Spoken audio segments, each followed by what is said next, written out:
Simple linear regression.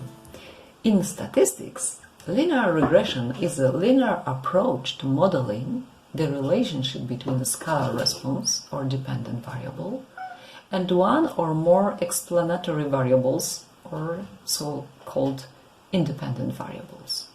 In the case of one explanatory variable, it is called simple linear regression. Linear regression models are often fitted using the least squares approach.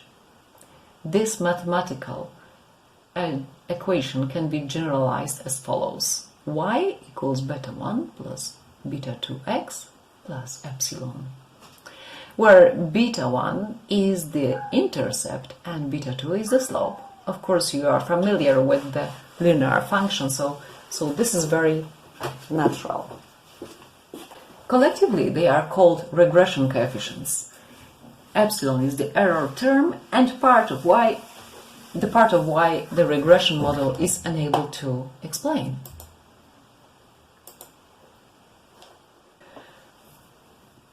Simple linear regression is really a comparison of two models. One is where the independent variable does not even exist, and the other uses the best fit regression line. If there is only one variable, the best prediction for other values is the mean of the dependent variable.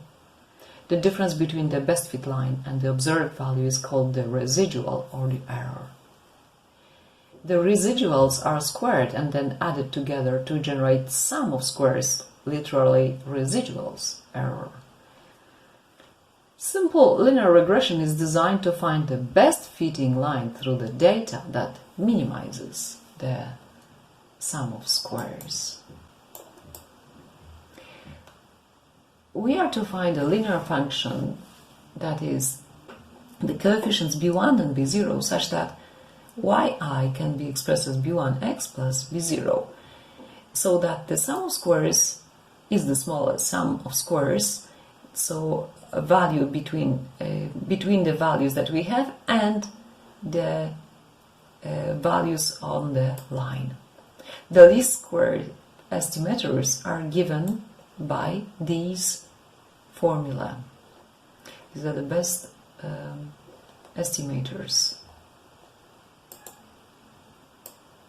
Residuals.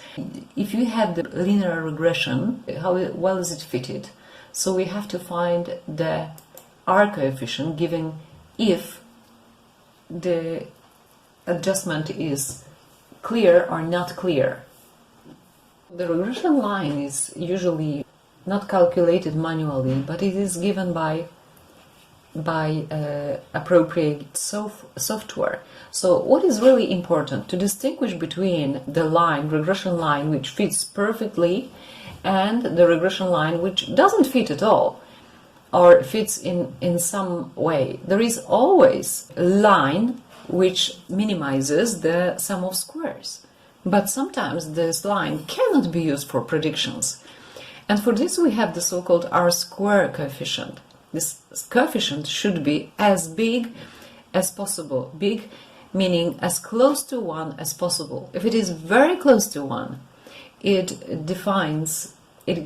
is only in the case when really the model fits very well the data. If it is close to 0, it means practically that the line is given, but the data is so scattered that in no way the line can be used to predict future values of y based on x. Let's speak about prediction based on this linear regression. The line of linear regression is calculated by a software, so we don't really do that much in this respect. But one of the parameters we obtain is the R-square coefficient. And let's see what it means for our ability to predict. In order to predict a certain value, you just have the regression line, you find the x value and just find a point on the line, and that's the predicted value. But what is the R-square in this case? This is 0,4. As you can see in the picture, the fitting of this line is not perfect, there is a lot of data scattered quite far from this. So practically, we might use this line because it exists, but the result is very, very unlikely. It's due to the very small, quite small number of r squared. Let us compare this situation with another. Now, the r squared coefficient is 0.85. Let's observe that most of the points are more or less situated on the line. Well, if they are more or less situated on the line, we believe they will continue doing so. So now, if we make the prediction for, say, 17.5 value, then this prediction is much more likely than in the previous case. What can be observed also, comparing to the previous case, the data we have is not very far. The highest x considered is over 14.